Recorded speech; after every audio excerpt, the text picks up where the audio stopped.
বছরের প্রথম দিনে ইংরেজি বর্ষবরণের কুশল বিনিময়ে দোকান খুলেন ব্যবসায়ীরা। তাদের মতে ভোজ্য তেল, চিনি সহ গেল বছরের অধিকাংশ পণ্যের দামই স্থিতিশীল ছিল। তবে বছরের শেষ ভাগে এসে বেড়েছে ডালের দাম। আর বছর জুড়ে স্থিতিশীল থাকলেও পাটের ব্যাগ ব্যবহারের বাধ্যবাধকতায় শেষ সময়ে এসে কেজি প্রতি 2-3 টাকা বেড়েছে চালের দাম। তেল চিনিটা আপনার যা আগে বেশি ছিল এখন একটু কম আছে। এক বছরের মধ্যে আপনার মোটামুটি মুসুর ডালের দামটা একটু বেশি বাড়ছে। চালের বাজার মোটামুটি সীমিত ছিল, হঠাৎ 2-3 টাকা বাড়লো। তবে শীতের সবজির যথেষ্ট সরবরাহের কারণে শেষ ভাগে দাম কম থাকলেও বছর জুড়েই ব্যাপক ওঠানামা করেছে শাকসবজির দাম। অন্য সময় আমরা যে শাক মনে করেন এগুলা ছিল একটা 15 টাকা, এখন বর্তমানে 5 টাকা। মরিচ এখন দাম কম, 60 টাকা কেজি।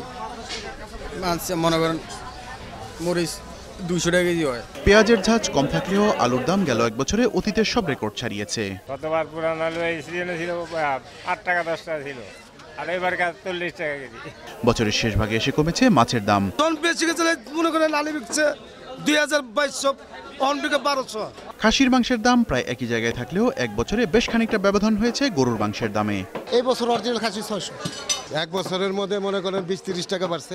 আর সাধারণ মানুষের আমিষের সবচেয়ে বড় উৎস ব্রয়লার মুরগির দাম বছরের শেষে এসে দাঁড়িয়েছে সর্বোচ্চ পর্যায়ে। কোরবানিতে পর ছিল 120 টাকা, 115 টাকা, এখন ব্রয়লার কেজি হচ্ছে 160 টাকা। বাজারে দ্রব্যমূল্যের ওঠানামা কম হলেই ভালো বললেন সাধারণ মানুষ। একই সঙ্গে ভেজালমুক্ত পণ্য চাই তাদের। কোনো অকেশন আসলে দাম হুড় করে বেড়ে যায়, তখন আমাদের জন্য একটা খুব অস্বস্তিকর অবস্থার সৃষ্টি হয়। এটা না হয় যদি সরকার এটা স্থির রাখতে পারে, আমরা সরকারের কাছে এটাই আশা করব। ওরা 2 টাকা বেশি রেখে আমাদের জিনিসটা একটু ভালো দেখ, মাছ বলেন, তরকারি বলেন, শাকসবজি বলেন। মেহেদি হাসান, 21 টেলিভিশন, ঢাকা।